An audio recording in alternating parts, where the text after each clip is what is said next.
자, 오늘 함께 은혜 나누실 말씀입니다. 이사야 9장 6절에 있는 말씀입니다. 제가 가진 성경책으로는 구약 978페이지에 있습니다. 이사야 9장 6절에 있는 말씀입니다. 봉독해 드리겠습니다. 이는 한 아기가 우리에게 낳고 한 아들을 우리에게 주신 바 되었는데 그의 어깨에는 정사를 메었고 그의 이름은 기묘자라 모사라 전능하신 하나님이라 영존하시는 아버지라 평강의 왕이라 할 것임이라. 아멘. 예수는 내 힘이요 나의 기쁨 내 참 소망 그 이름의 생명은 내 삶의 이유라. 오직 주만 따라갑니다. 오직 주만 높임 받으소서. 그 이름에 크신 능력 영원한 생명이 내 삶의 이유라.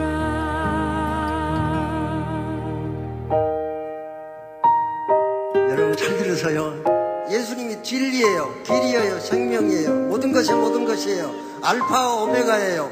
만유의 주예요. 만왕의 왕이에요. 진리의 왕이에요. 진리가 어디 있습니까? 진짜 생명은 어디 있습니까?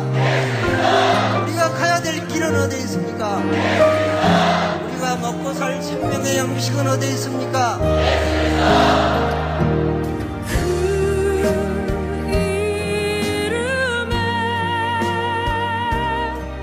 크신 능력 영원한 생명이 내 삶의 이유라.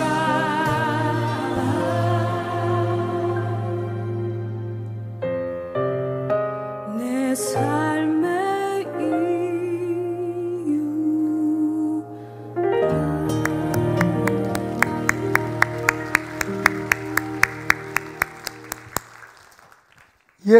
예수 2020년 우리 베델의 표입니다. 우리의 삶의 모든 질문의 해답은 예수라는 뜻이겠죠. 그리고 그 예수 안에서 답을 찾은 우리는 Yes, 네 그렇습니다 주님, 주님 뜻대로 살아가겠습니다 라고 고백하자는 의미에서 올해 예수라고 하는 주제를 가지고 우리가 함께 살아보려고 합니다. 특별히 매달 우리가 한 가지 질문식을 우리에게 던지는 해로 올해는 저희가 구성을 해봤는데요. 올 1월에 2020년 1월의 첫 질문은 나에게 예수는 누구인지 묻자라는 겁니다. 이번 달의 표가 나에게 예수는 누구인지 묻는 달입니다. 예수님은 진짜 누군가? 내가 예수를 누구라고 살고 있는가? 내가 예수를 누구로 믿고 살고 있는가 하는 것을 진지하게 우리가 함께 무릎 꿇는 예배 때마다, 그리고 함께 조용히 하나님의 말씀을 묵상하는 현장에서, 그리고 함께 섬기고 사랑하는, 그리고 우리가 모여서 기도하고 또 모임을 갖고 회의를 갖고 그리고 우리가 어떤 교육을 받고 훈련을 받는 그 현장에서 정말 예수는 내게 누구였는지, 그리고 지금 누구인지를 물을 수 있는 그런 한 달이 되었으면 좋겠습니다. 자, 그렇다면 왜 우리는 예수를 우리의 삶의 중심, 예수를 우리의 모든 삶에, 우리가 신앙생활뿐만 아니라 우리의 가정생활, 그리고 사회생활, 심지어는 국가에서 국민으로 살아가는, 다시 말하면 우리의 삶의 모든 전 영역에서 왜 예수를 답이라고, 그리고 예수가 중심이 되어야 된다고 믿고 살아가야 하는지, 그 이유를 아마 이보다 더 잘 설명해 줄 수 있는 말씀은 없을 겁니다. 이미 지난 수요일 날 함께 참여하신 분들은 우리 교회가 왜 예수라고 하는 그런 표를 삼게 되었는지, 왜 예수가 우리의 삶의 중심이 되어야 되는지에 대해서 설명을 들으셨겠지만, 다시 한번 오늘 여러분과 함께 이 첫 예배 시간에 예수가 우리의 삶의 중심이 되어야 되는 이유를 말씀 안에서 찾아보도록 하겠습니다. 오늘 제가 성찬 예식이 있어서 빵과 포도주, 그리고 제가 항상 힘들고 지칠 때마다 바라보는 제 책상 옆에 조용히 나를 지켜보고 계시는 가시면류관에 쓰신 예수님의 상을 여기다 이렇게 가져왔는데, 거기 또 한 가지 여러분들이 흔히 보기 어려운 물건 하나를 가져왔습니다. 밑에 보면 예루살렘에서 만든 메노라라고 하는 그 이름이 적혀 있습니다. 이 물건의 이름은 메노라입니다.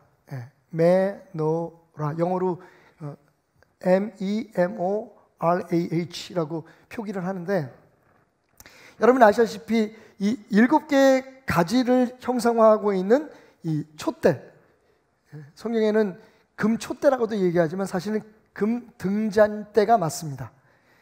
옛날에 여기다 초를 꽂은 게 아니라 이 등잔을 올려놔서, 등잔대에 등잔을 올려놔서 이 등잔에 퓨어 올리브 오일, 감람기름을, 아주 순수한 100% 버진 감람기름을 여기다 넣어서 거기에 불을 붙여서 하나님의 성막 그리고 성전에 불을 밝혔던 유일한 빛의 근원이 되는 그런 이 등잔대가 메노라라고 부르는 이 등잔대입니다.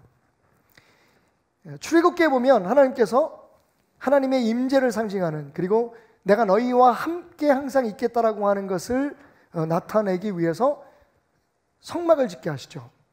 성막 안에 여러 가지 물건이 있었지만 성막은 여러분 창문이 없습니다. 그리고 그 겉을 동물의 가죽으로 덮었기 때문에 빛이 하나도 새어 들어가지 않습니다.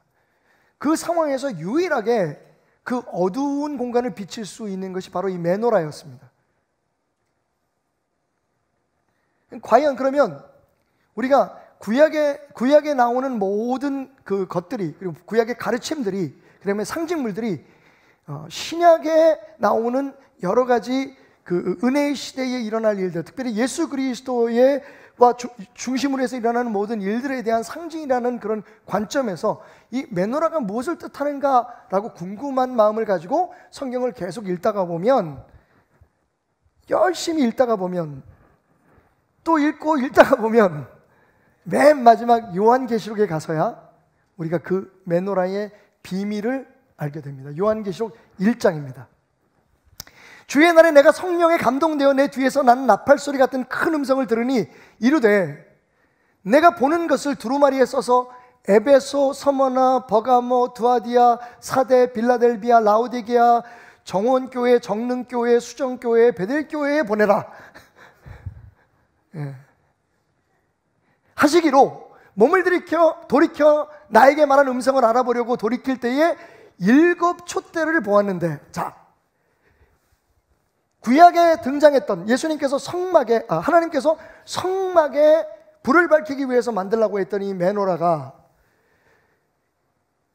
계속 성전에 이르기까지 성전을 밝히는 등불로 남아 있다가 쭉 세월이 지나고 난 후에 성경에서 마지막 책인 요한계시록 1장에 다시 등장합니다.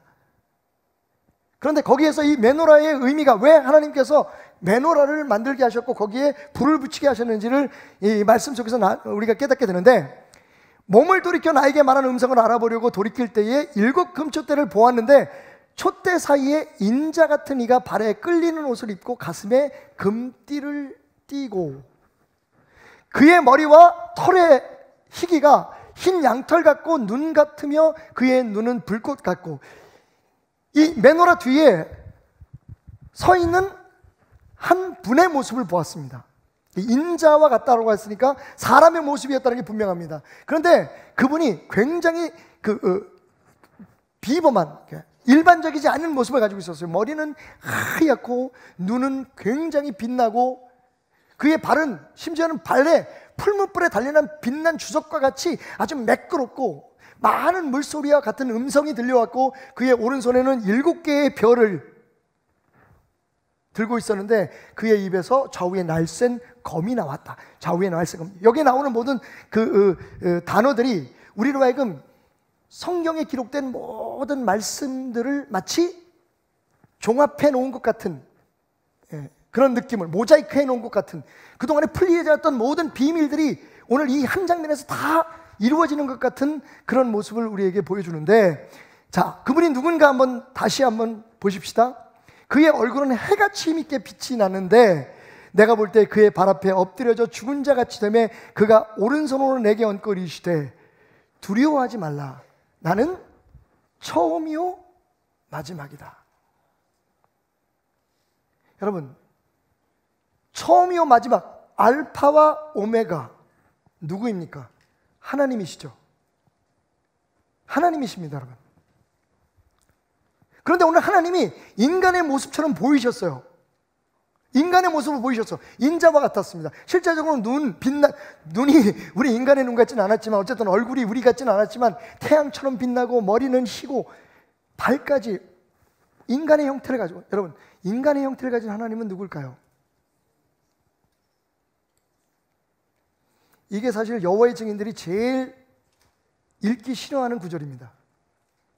알파 오메가는 분명히 하나님인데 그 하나님이 인간의 몸을 가지고 계세요. 자, 그 다음 절로 넘어가 볼까요?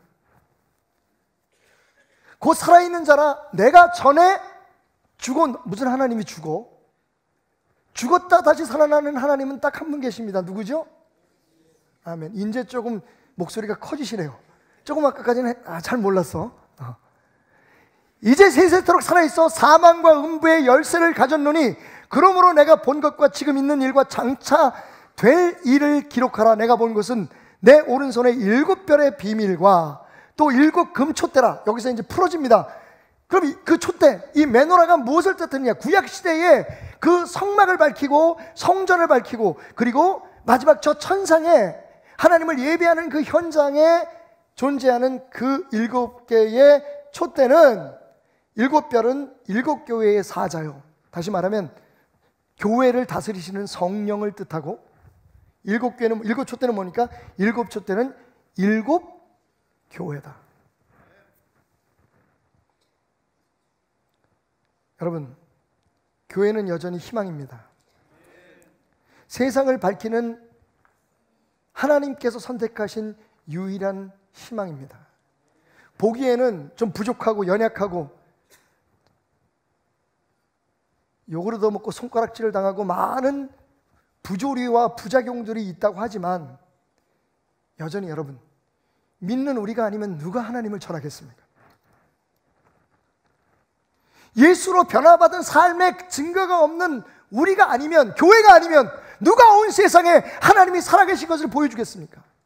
여러분, 성막을 밝혔던 유일한 빛, 세상을 밝히는 유일한 빛, 우리 스스로 빛을 발하는 게 아니라 그리스도의 빛을 받아서 하나님의 영광의 빛을 세상에 비춰야 할 교회, 7 등대는 교회의 상징이었던 겁니다.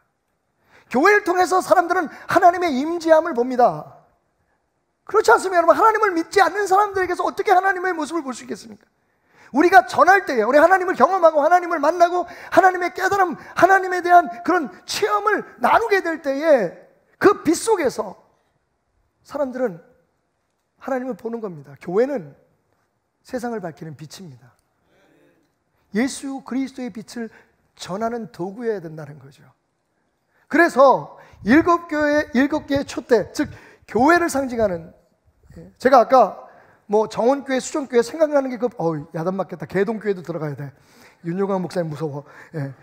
이 모든 교회들의 이름을 제가 같이 덧붙여서 부르면 여러분들에게 여기에 7교회, 당시 소아시아, 지금의 터키 지역에 아직도 흔적이 남아있는 그 실존했던 7교회의 이름을 들고 있지만 사실상 그 7교회는 이 땅에 존재하는 모든 교회, 과거에 있었고 현재에 있었고 미래에 있을 하나님을 믿고 예수 그리스도를 구주로 영접한 모든 사람들을 총칭하는 것이다.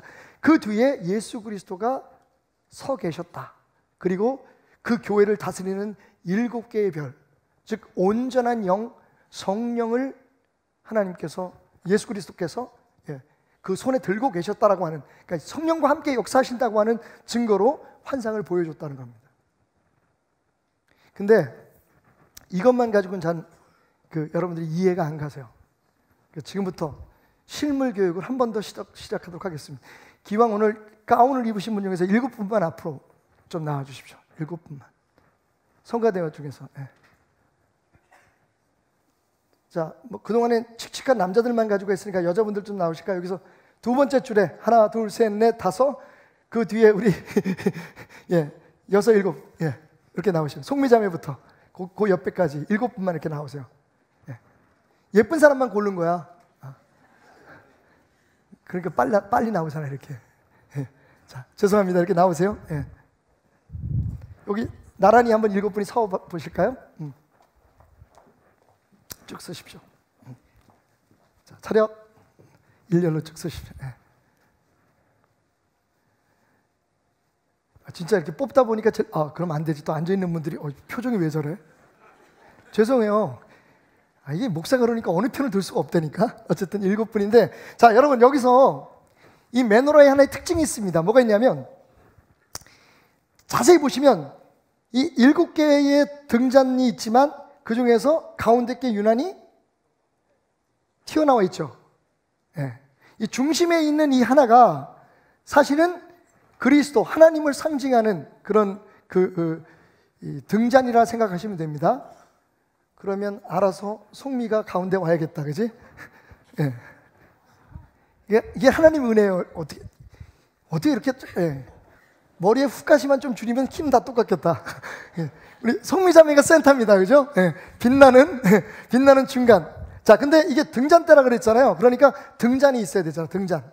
자, 이렇게 손으로 등잔 한번 예쁘게 만들면, 사과 같은 내 등잔. 자, 얼굴 말고. 권사님. 자, 등잔을 머리 위에. 자, 촛대예요. 그럴싸하죠? 자, 근데 여기 정말 놀라운 비밀이 있습니다. 이 메노라에 숨겨진 비밀, 그냥 보면 지나칠 수밖에 없는 비밀이 있는데 그게 뭐냐면, 이렇게 7개의 등잔이 있지만 하나의 센터 중간, 즉 하나님을 상징하고 예수 그리스도를 상징하는 이 중간 촛대를 중심으로 나머지 6개의 촛대가 좌우양우 서로 마주 보세요. 이렇게 되어 있다는 거예요. 무슨 얘기인가 하면 왜 이렇게 부끄러워? 더 올려. 자, 아직 50개는 안 왔잖아, 이 사람아. 자, 여기 이 가운데 중심 등잔대를 향해서, 여러분 이 등잔대가, 제가 그렇게 표현하는 게 옳을지 모르겠는데, 여러분 등잔을 이렇게 보시면 알지만 글쎄요, 요즘 텀으로 여러분에게 설명하자면 지니가 나오는 그 호롱 있잖아요, 호롱불 같은 거. 저는 이렇게 그거보다 이게 더 좋겠다. 그거는 좀 이교도적이고 이게 좋겠다. 카레집에 가면 카레 이렇게 따르는 그릇 있죠. 한쪽에 이렇게 또 삐죽하게 튀어나온. 그렇게 돼 있어요. 근데 그게 전부 다 어떻게 돼 있냐면 중심에 있는 등잔을 향해서 이렇게 다 기울어져 있다는 거죠. 이 양반들이 표정이 못 믿는 것 같아요. 다시 말하면 예수 그리스도를 중심으로 해서 모두가 다 향해져 있는 거죠. 이게 교회입니다. 예수가 우리의 주인이잖아요. 예수를 중심으로 해서 우리 모두가 다, 우리가 말을 하든 행동을 하든 무슨 일을 하든 다 예수 그리스도 중심으로, 예수를 향해서, 예수로부터 모든 일들이 되어지는 게 교회입니다. 자, 제가 여러분에게 설명해드린, 우리 자매님들이 팔이 아파가지고 고생하기 전에 여러분들에게 직접 그 메노라의 형상을 보여드리도록 하겠습니다. 수고하셨습니다. 고생했어.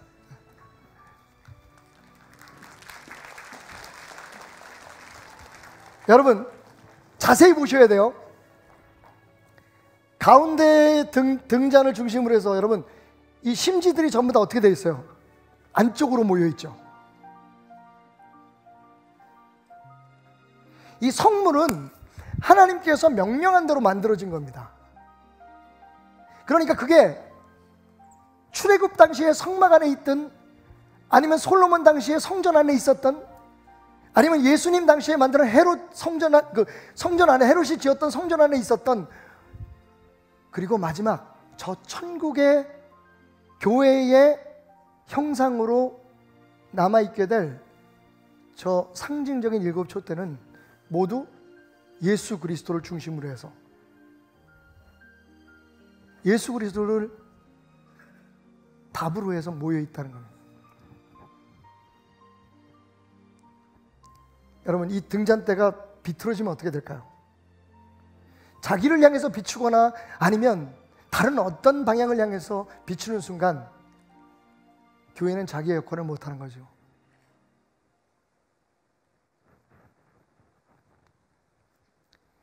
크게 보면 우리가 모여서 드리는 이 베델교회가, 이게 공동체가 교회이지만 동시에 예수 그리스도, 즉 하나님의 영을 모시고 사는 우리의 삶이 또한 교회입니다. 그러니까 우리의 삶이 모두가 다 어디를 향해야 돼요? 예수 그리스도. 우리의 삶의 모든 중심이 어디를 향해야 돼요? 우리가 삶의 문제를 만나거나 우리의 삶에 해야 될 일이 있다면 무엇을 향해야 돼요? 그게 교회입니다. 지금 우리가 문제를 겪고 있다면, 우리가 어려움에 처해 있다면 그 이유는 이 놀라운 비밀에 숨겨져 있는 진리를 망각했기 때문입니다. 교회 역사상 가장 아이러니하고 웃을 수밖에 없는 이름이 하나 있습니다. 그게 뭔지 아십니까? 주의 종님입니다. 세상에 종님이 어디 있습니까? 그건 그러니까 주님의 종이라고 하는 말은 맞지만 주의 종님이라고 하는 순간 저는 그게 이해가 안 됐어요. 어렸을 때부터. 우리는 지금 두 가지의 극단에서 어려움을 겪고 있습니다. 그러니까 주의 종이라 그러니까 성도들이 자기 종인 줄 알아. 그죠? 종이잖아. 그러니까 우리가 시키는 대로 해야지. 분명한 건 주님의 종입니다. 그러니까 우리의 주인은 주님인 거죠. 주님이 주신 권세로 잘하든 못하든 어쨌든 그거는 둘째치고, 그 사람이 옳든 그러든 된 종이든 못된 종이든 어쨌든 주인은 하나님이신 거죠. 아멘? 예수 그리스도신 거죠. 그러니까 그거에 대한 존중은 있어야 돼요. 또 한 가지 극단은 뭐냐면, 그런데 그러다 보니까 종들이 종님이 되어버리셨어. 종이라는 이름을 가진 주인이 되어버리신 거예요. 그래서 교회의 주인이 목사가 되고, 한국교회의 주인이 한국교회를 대표하는 지도자들이 되어버렸단 말이에요. 다른 얘기로 말하면 종은 주인의 명령을 따라 수행하는 사람들이에요. 적어도 성경적인 종의 개념은 그래요. 그래서 심하게 말하기는 노예라고 하는 표현을 쓰잖아요. 노예는 자기의 판단이나 자기의 결정권이 없어요. 그러니까 주인의 명령을 따라서 일을 수행하는 게 종인데, 이 종들이 종님이 되어버리셨어요. 자, 여기서 또 한 가지 우리가 미묘한 깨달음을 얻게 되는데, 그게 뭐냐면, 제가 최근에 말씀을 또 묵상하다가 깨달은 건데, 여러분 그 달란트 비유 잘 아시죠? 2달란트, 5달란트, 그리고 1달란트를 주고 떠났다. 여러분 여기서 중요한 건 주인이 떠났다는 거예요. 뭔 얘기인가 하면 주님이 어느 정도의 권한을 우리 종들에게 맡겼다는 거죠. 근데 여전히 그 권한을 맡았어도 종은 종인 거죠. 제가 왜 이 이야기를 이렇게 길게 해야 되는지 모르겠습니다만, 우리가 이 극단의 딜레마에서 빨리 빠져나와야 돼요. 목사는 하나님이 아닙니다. 동시에 성도들의 종이 아닙니다. 이 관계를 우리가 이해하고 그 안에서 섬길 때의 교회 공동체가 건강해질 수 있어요. 그런데 그 관계의 핵심이 뭡니까? 예수 그리스도예요. 그러니까 예수 그리스도를 중심에 두니까 우리가 이걸 이해하게 되는 거예요. 교회의 모든 활동의 중심이 뭐가 되어야 됩니까? 예수 그리스도예요. 물론 교제도 중요하고 예배도 중요하고 선교도 중요하고 다 중요한데 이 모든 것들이 여러분 하는 건 똑같은데 예수 복음을 전하고 예수 그리스도의 사랑을 전하고 하나님의 뜻을 이 땅에 하나님이 품으신 그 뜻을 이루어드리기 위해서 하지 않는 일들은 다 잘못된 거예요. 자, 그런데 여기서 우리가 한 가지 짚고 넘어가야 할 중요한 사실이죠. 그러면 교회만 그러느냐 하는 거죠. 여러분, 말씀드렸듯이 이 골든 메노라의 비밀이 비단 교회라고 하는 조직화된 공동체에만 해당하는 걸까요? 저는 분명히 여러분에게 말씀드렸습니다. 우리가 너무 편리하게 어떨 때는 내가 교회다, 예수 그리스도를 믿고 성령이 그 안에 계신, 성령이 성전 삼으신 그 모든 사람 한 사람 한 사람이 교회다라고 주장할 때도 있고, 그 사람들이 모인 또 이 베델이라고 하는 이 공동체가 교회다. 둘 다 맞잖아요. 뒤집어 엎어보면 우리가 지금 이 일곱 메노라에 담겨있는 일곱 교회의 비밀이 우리 모든 교회들을 이 땅에 세워진, 그리고 전 세계의 모든 교회들, 이 지상에 세워진 모든 교회들을 향한 하나님의 뜻을 우리에게 보여주는 것이라면, 또한 내가 교회라고 주장하는 우리 각 사람 한 사람 한 사람에게 대한 하나님의 뜻인 것도 맞다는 거죠.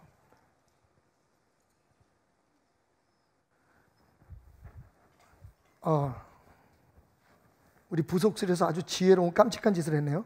제 성경책 위에다가 시계를 올려놨어요. 무슨 뜻일까요? 올해는 시간 좀 잘 지키라고. 야, 제가 한 방 맞았네요. 예, 올해는 시간을 잘 지키도록 노력하겠습니다. 될지 모르겠지만.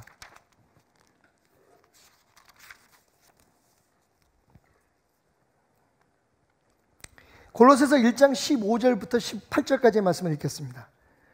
그는 보이지 아니하는 하나님의 형상이시요 모든 피조물보다 먼저 나신 이시니 만물이 그에게서 창조되되 하늘과 땅에서 보이는 것들과 보이지 않는 것들과 혹은 왕권들이나 주권들이나 통치자들이나 권세자들이나 만물이 다 그로 말미암아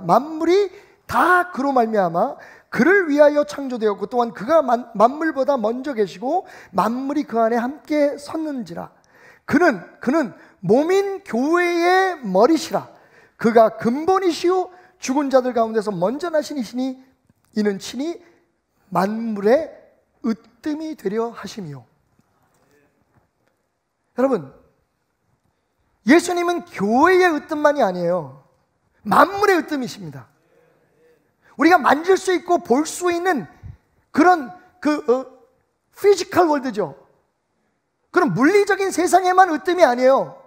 여기 보면 권세자, 통치자, 주권자, 왕권, 여러분 보이지 않는 인간이 소유한 어떤 권력이나 힘의 으뜸도 예수 그리스도라고 주장하고 있어요.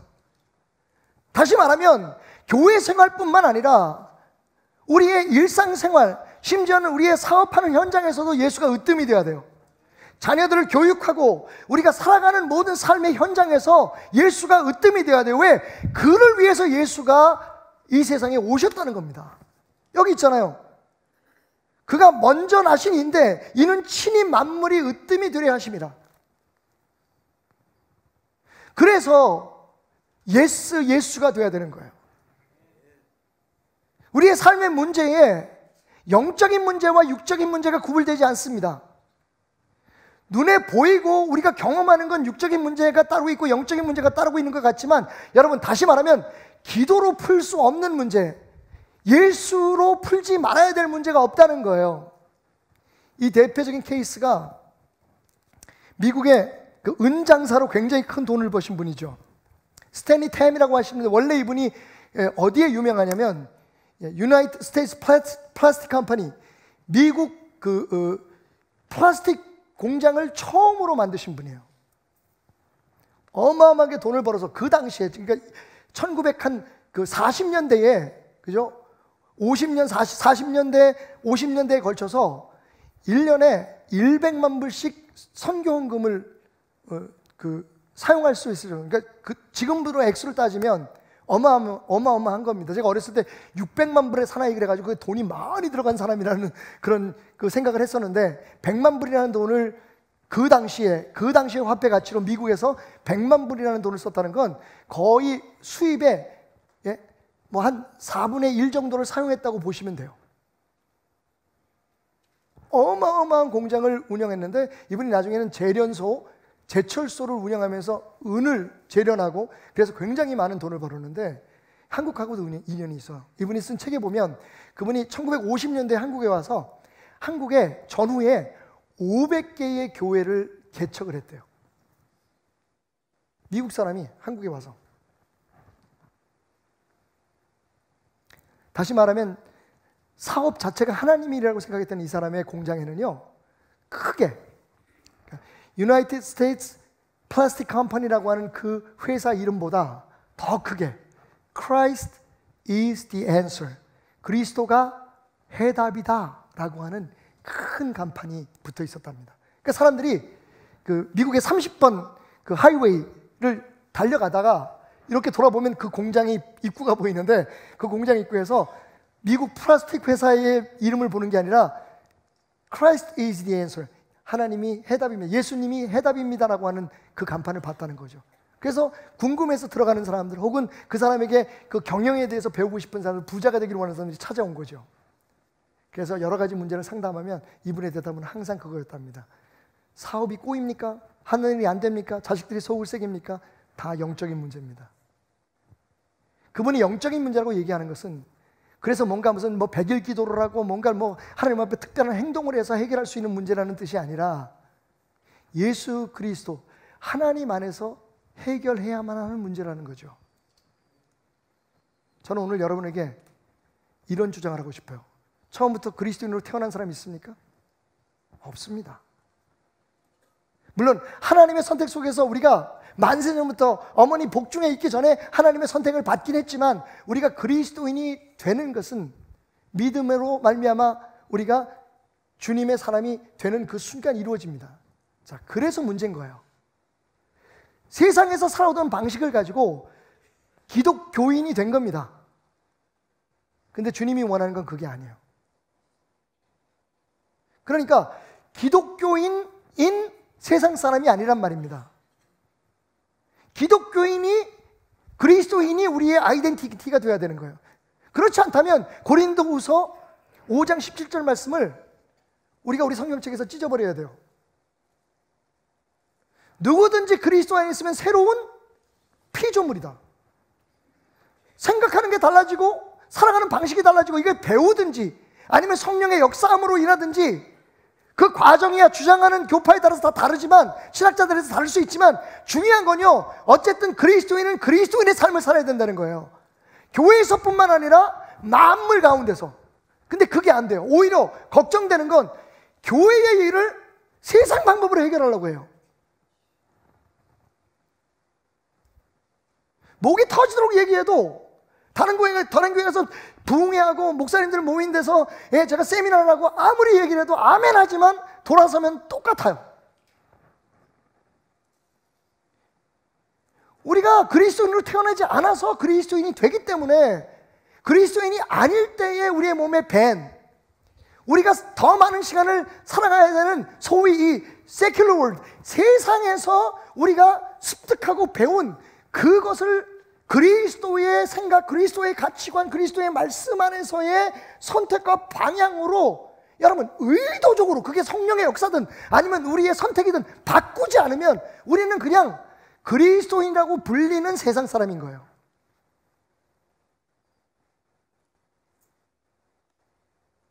교회라고 불리는 세상 단체인 거예요.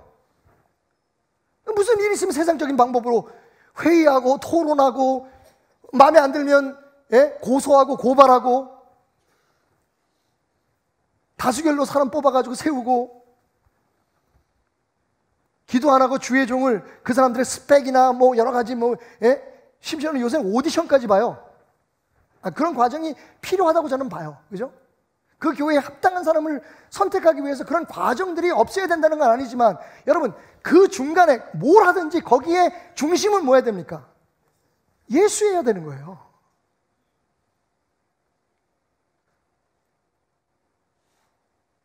우리의 선택, 우리의 판단, 우리의 삶의 근본이 예수에 하는 거예요.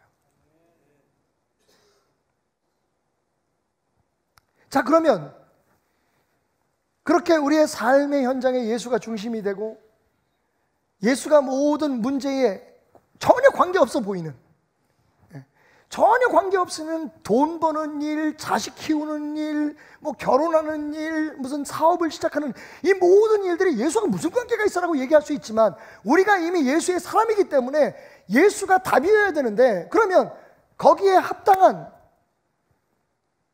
능력이 있어야 되는, 그렇게 살면 도대체 우리에게 뭐가 좋은 거야?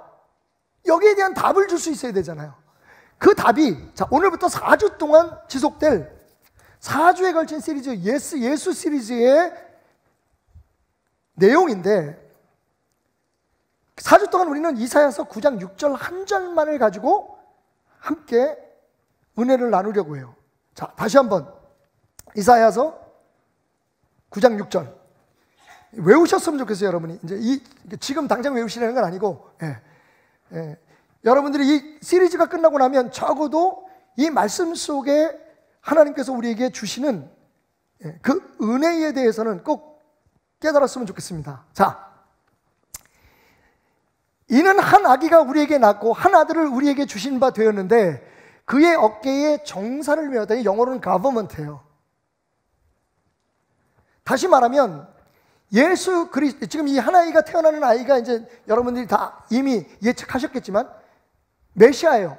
예수님이 이 땅에 오시기 전 약 700년 전에 이사야라고 하는 선지자를 통해서 하나님께서 주신 말씀인데, 예언인데, 그 말씀 속에 한 아이의 탄생에 대해서 얘기합니다. A child is born. 근데 그 아이가 태어나는데 그 한 아들이 어깨에 정사를 메었다라고 얘기합니다. 다시 말하면 이 세상의 모든 것이 그의 어깨에 메어졌다는 거예요.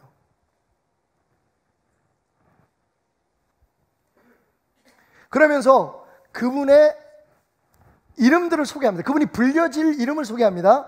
그 이름은 기묘자라 모사라. 난 이 말씀 읽을 때마다 우리 교회 생각나는 사람이 있어. 기묘자 전사님 이름이 여기 성경에 기록되어 있다는 걸 처음 알았어. 또 있어. 여러분, 항상 기뻐하라, 쉬지 말고 기도하라, 범사에 감사하라. 앞글자를 따서 생각하면 항쉬범 기억하라 그러죠. 항쉬범 하면 생각나는 사람? 강시범 한수집사. 우리 교회 다 있어. 기묘자 있지, 강시범 있지, 근데도 천당 못 가면 문제야. 기묘자라 모사라, 전능하신 하나님이라 영존하신 아버지라 평강의 왕이다 라고 설명하고 있죠. 근데 여러분, 사실은 5개예요. 기묘자, 기이한 사람이라는 뜻이죠. 모사, 카운슬러입니다. 상담자. 전능하신 하나님, 그건 알고, Almighty God. 영존하신 아버지, Eternal Father, 그죠? 그 다음에 평강의 왕, King of Peace. 자, 근데 사실은 이 6장에 대해서 우리가 미리 좀 사전에 알고 더 깊이 공부할 그런 부분이 있어요. 그게 뭐냐면, 히브리 성경에 보면 이 6장을 찾기가 어렵습니다. 왜? 히브리 성경에서는 9장 5절이 지금 우리가 사용하는 성경의 9장 6절하고 또 동일한 본문이에요. 종종 그런 일이 있습니다. 왜 그럴까요? 이 장절은 우리가 성경을 잘 읽고 또 우리가 함께 나누고 공부하기 좋게 하기 위해서 훗날 성경이 기록되고 세월이 흐른 후에 학자들에 의해서 나눠진 거거든요. 그러니까 사실은 이 장절은 그렇게 중요하지 않아요. 내용의 변화가 없다는 거죠. 그래서 히브리 성경에서는 9장 5절, 우리가 사용하는 성경, 지금 우리가 사용하는 현대 성경, 뭐 영어 성경이든지 독일어 성경이든지 다 보면 단지 그 캐톨릭과 개신교가 함께 번역한 공동 번역이라는 책에는 9장 5절로 돼 있어요. 근데 9장 6절에 보면 기묘자라 모사라, 전능 하나님, 영존하신 아버지, 평강의 왕, 5개의 이름이 되어 있는데 사실 이게 4개로 보는 게 자연스럽습니다. 어떻게 4개가 될까요? 기묘자 모사가 아니라 기묘한 모사라고 번역되는 것이 자연스럽다는 거죠. 왜? 그 뒤에 나오는 거 보면 하나님인데, 아버지인데, 왕인데, 그 앞에 뭐가 붙어요? 형용사가 붙죠. 하나님인데 전능하신 하나님, 아버지인데 영존하신 아버지, 왕인데 평강의 왕. 그래서 이 두 개의 앞에 이름을 사실은 문법적으로 오히려 그게 맞습니다. 왜냐하면 맞소라 보내보면 기묘한 모사로 번역되는 게 맞습니다. 그래서 영어 성경에는 4개로 되어 있어요. 이름이 Wonderful Counselor, Almighty God, Eternal Father, King of Peace. 오늘 왜 우리가 예수 그리스도를 우리의 삶의 중심으로 삼아야 될까? 예수 그리스도를 우리의 중심으로 삼고 예수만 바라보고 살고 예수가 답이라고 살고 모든 삶의 문제, 어떤 문제이든지 예수를 통해서 예수의 가르침과 예수의 은혜로 문제를 해결해야 될 이유가 뭐냐 하면 첫 번째로 그분이 기이한 모사이기 때문에, 기이한 상담자이기 때문입니다. 원더풀 카운슬러이기 때문이에요. 여러분 요즘 카운슬러들 많죠? 상담자들 많습니다. 또 요즘 그 인기 있는 직업 중에 컨설팅이라는 게 있어요. 그 컨설팅이 여러 가지 의미로 사용되지만 주로 큰 기업이라든지 뭐 어떤 문제가 있을 때 컨설팅을 받습니다. 조언을 받는 거죠. 사실은 저도 몇 번 말씀드렸지만 저도 목회 초기에 미국에 오신 한 목사님에게 6개월 동안 목회 컨설팅을 받았어요. 하나님 말씀으로 교회를 평가하고 분석하는 건 진짜 제가 봐도 놀라워요. 그래서 제가 부탁을 했어요. 용돈 줘가면서 우리 베델교회와 나의 목회를 한번 좀 평가해 봐다오. 상담을 받은 거죠. 그래서 나온 결과에서 많은 부분을 제가 따라갔고 어떤 부분은 제가 따라갈 수가 없어요. 교회의 특성상 그리고 저의 성향상 우리 교회에 모이는 성도들의 입장이나 함께 일해왔던 그 주의 종들의 여러 가지 성격상 따를 수 없는 건 못 따랐어요. 그리고 많은 부분을 그래도 따라갔어요. 그리고 그 사람하고 인연을 끊었어요. 하도 싫은 소리를 많이 해가지고 나한테. 컨설팅. 근데 여러분 이 예수님이 컨설턴트라는 거예요. 우리의 카운슬러라는 거예요. 가정 문제 있거나 부부 문제 있으면 가서 상담하고 이렇게 해보세요, 저렇게 해보세요. 우리에게 조언을 주시는 분이라는 거예요. 근데 이 앞에 중요한 게 기묘한, 기이한이라는 말이 붙어 있다는 거예요. 히브리 말로 보면 이 기이한 상담자라는 말이 펠레 요에츠예요. 한번 따라해볼까요? 펠레 요에츠. 그러니까 펠레 요에츠라고 하는 말은 펠레, 기이한, 요에츠, 상담자요, 카운슬러. 근데 이 펠레라는 말이 구약 성경에 한 15번 나오는데 그 중에 8번 이상이 어떻게 쓰였냐면 기이하다. 다시 말하면 이 세상에서 없는 일, 인간으로서는 할 수 없는 어떤 놀라운 일에 대해서 묘사할 때 사용된 언어였다는 거죠. 출애굽기 15장 11절이 대표적인데 모세가 하나님의 기적을 보고 이렇게 고백합니다. 여호와여, 신중에 주와 같은 자가 누구이니까? 주와 같이 거룩함으로 영광스러우며 찬송할 만한 위엄이 있으며 기이한 일을 행하는 자가 누구이니까? 여러분, 하나님을 사람하고 비교하지 않고 신들하고 비교를 해요. 그러니까 사람들이 알고 있었던 그 신의 개념에 하나님을 비교하면서 어떤 신도 하나님과 비교할 수 없다. 왜냐하면 그분이 기이한 일을 행하시는데 그러니까 육체를 가진 인간은 물론이고 사람들이 생각하는, 사람들이 만들어내고 추종하는 어떠한 종류의 신들도 행할 수 없는 기가 막힌, 이해하기 좋게 제가 할게요.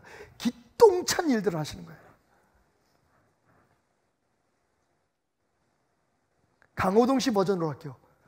Unbelievable. 믿을 수 없는 일을 하시는 거예요. 믿겨지지 않는 일을 하시는 거예요. Incredible. Impossible. 이런 모든 것들이 들어있는 말이 펠레예요. 여러분, 왜 우리가 예수 그리스도를 센터로 믿어도 됩니까? 왜 예수 그리스도에게 예스하면서 그분에게 따라가고, 여러분 전혀 상관없어 보이는 가정 문제, 자녀 교육 문제도 다 예수로 답을 찾아야 하면 예수의 말씀 속에서 답을 찾아야 할까요? 그 이유는 바로 그분이 Wonderful Counselor, 기이한 상담자예요. 인간으로서는 줄 수 없는 상담, 인간으로서는 줄 수 없는 조언을 그분만이 줄 수 있기 때문에 우리의 삶의 모든 답이 완전한 답이 그분에게 있기 때문입니다. 대표적인 케이스가요, 누가복음 5장이에요. 누가복음 5장 1절부터 여러분 잘 아시는 그 베드로가 밤새도록 고기를 잡았는데 한 마리를 못 잡았잖아요. 여러분, 베드로는 엑스퍼트, 그 분야에 있어. 피셔맨이라고 하는 이 어부의 입장에서 보면 베테랑이에요. 그 사람은 완전히 전문가예요. 인간의 지식과 인간의 방법과 경험을 통한 모든 것들이 다 채워져 있는 사람인데 밤새도록 고기 잡았는데 한 마리도 못 잡아서. 근데 그 극단적인 상황에 예수 그리스도가 나타납니다. 그리고 뭐라 그래요? 깊은 데로 가서 그물을 던져라. 던졌더니 어떻게 됐어요? 이게 말이 안 돼. 왜? 예수님은 물고기를 잡아서 먹고 사시는 분이 아니에요. 예수님은 공생애를 시작하기 전에 자기가 살던 나사렛 밖으로 벗어나 본 적도, 그렇게 멀리 여행해 보신 기록도 별로 없어요. 예루살렘에 가서 하나님을 예배한 것 이외에 다른 여행 기록이 없어요. 예수님이 학교를 다녔거나 무슨 학위를 가지고 있었다, 어디에 전문가였다는 얘기도 없어요. 그분이 단지 목수였고 다른 사람들과 똑같이 살아났다. 왜? 그 친척들이 그러잖아요. 야, 예수 우리 가운데 살았던 사람, 형제들이 우리와 같이 살고, 야, 예수의 누이들 중에 우리 부인인 사람도 있어. 그렇게 아주 특별해 보이지 않는 삶을 살았던 분인데 이분이 갑자기 바닷가에 가가지고, 그죠? 갈릴리 호숫가에 가서 어부들한테 명령을 하시니까 깊은 데 가서 그물 던져라. 던졌더니 어떻게 됐어요? 그물이 찢어질 만큼 건진 거예요. 여러분, 이게 기이한 상담인 거예요. 우리 눈에는 안 보이잖아요. 우리의 힘은 할 수 없는데, 여러분, 그 능숙한 어부들도 못했던 걸 예수님 알고 계셔서 예수님은 보고, 그 모든, 여러분, 본 게 아니라 저는 물고기를 모으셨다고 생각해요. 물고기들이 예수님이 깊은 데 던지라, 야, 예수님이 깊은 데로 가래! 그러고 왔을 거예요. 그게 예수예요. 또 있어요. 요한복음에 보면 여러분 잘 아시는 것처럼 오병이어의 기적을 어떻게 묘사하고 있냐면, 예수님께서 그 무리들을 보시고 배고픔을 불쌍히 여겨서 어떻게 하실 줄 아시고 빌립에게 물으셨다 그랬어요. 예수님은 답을 가지고 계세요. 예수님은 기이한, 근데 왜 예수한테 안 묻는지 모르겠어요. 예수를 뭐에 써먹는지, 이 표현이 잘못됐지만, 여러분 혹시 여러분도 저와 같은 어리석음에 아직도 벗어나지 못했는지 몰라요. 제가 그랬잖아요. 하나님, 이게 내가 주의 일을 열심히 할 테니까 주님 나 좀 도와주십시오. 여러분, 예수님은 도와주시려고 우리를 구원하신 거 아니에요. 제일 처음에는 어떻게 했는지 아세요? 주님 한번 보시면 내가 멋지게 해내겠습니다. 안 됐어요. 힘들어서 죽을 뻔했어요. 그래서 하나님 앞에 기도했어요. 하나님, 그냥 보고만 계실래요? 나 조금만 도와주면 될 것 같은데. 그래도 안 됐어요. 그 다음에는 어떻게 해요? 원망과 불평해서, 하나님, 내가 다른 일도 하는 것도 아니고 교회 목회하는데 왜 안 도와주십니까? 그래도 안 됐어요. 완전히 무너지고 깨어진 상황 속에서 주님이 제게 말씀하십니다. 네가 날 좀 도와주면 안 되겠니? 내가 너를 통해서 일할 수 있도록 네가 좀 나를 도와주면 안 되겠니? 성령의 역사가 우리의 삶 속에 일어나기 위한 가장 중요한 첫 번째 조건이 뭡니까? 회개잖아요.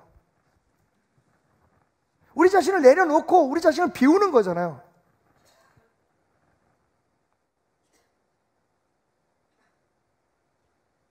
여러분, 제가 똑같은 말 하니까 듣기 싫으시겠지만, 왜 예수에 대해서 알아가고 예수에 대해서 배워가고 예수의 말씀을 여러분의 삶에 익숙하게 습득해야 하고 그 말씀대로 살아가고 그 안에서 답을 찾아야 된다고 계속 주장하는 줄 아시겠어요?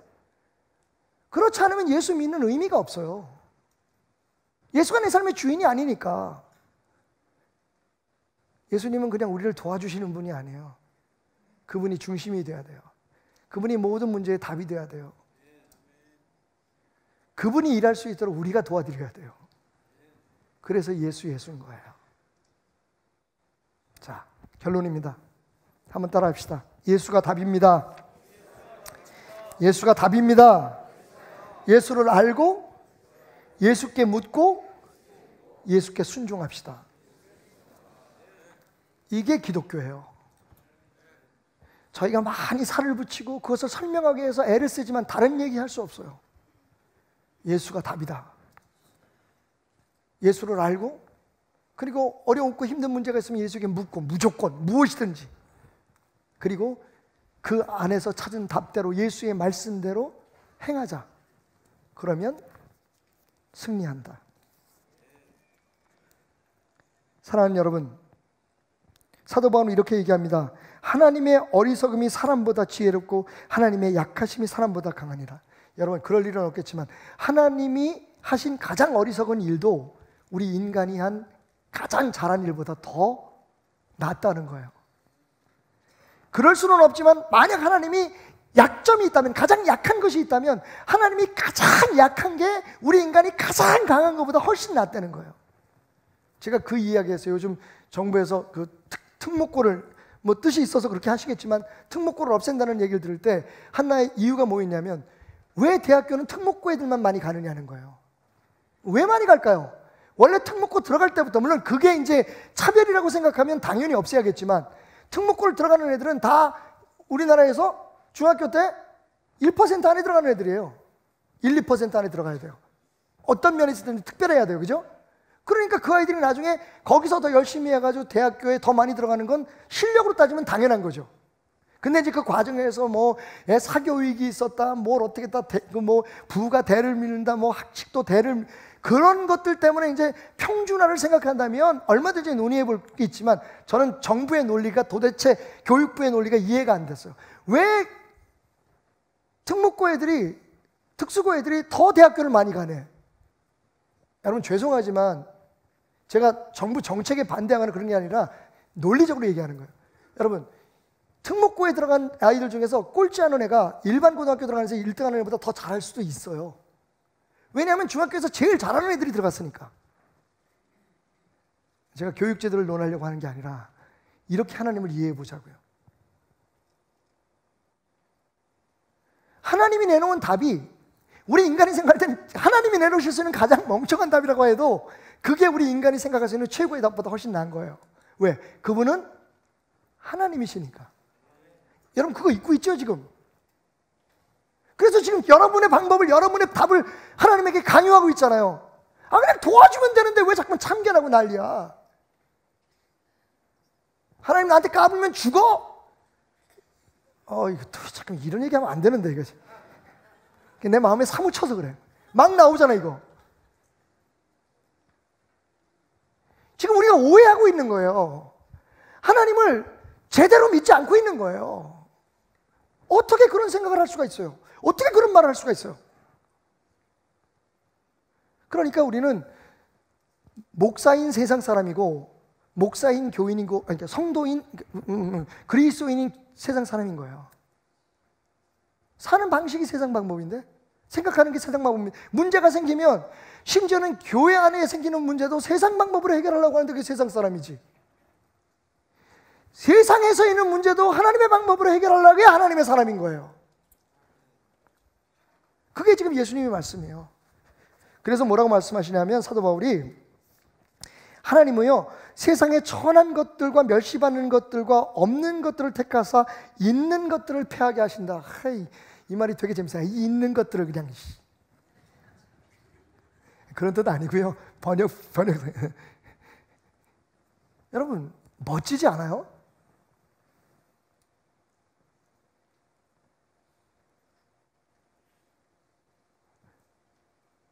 그러니까 능력이요, 우리 그리스도인의 능력은 있는 게 아니에요. 우리 그리스도의 능력은 돈이나 무슨 권세가 아니에요. 직위가 아니라니까요. 그걸 착각하는 순간 우리는 예수 믿는 세상 사람이에요. 교회 다니는 세상 사람이에요. 하나님의 사람으로 살려면 예수가 답이어야 돼요. 그러니까 진짜 능력은 순종인 거죠. 진짜 능력은 예수인 거죠. 예수. Wonderful Counselor. 인간이 따라갈 수 없는 기이한 길을 우리에게 알려주시고 보여주시는 예수를 따라가는 승리하는 한 해가 되시기를 주님의 이름으로 축원드립니다.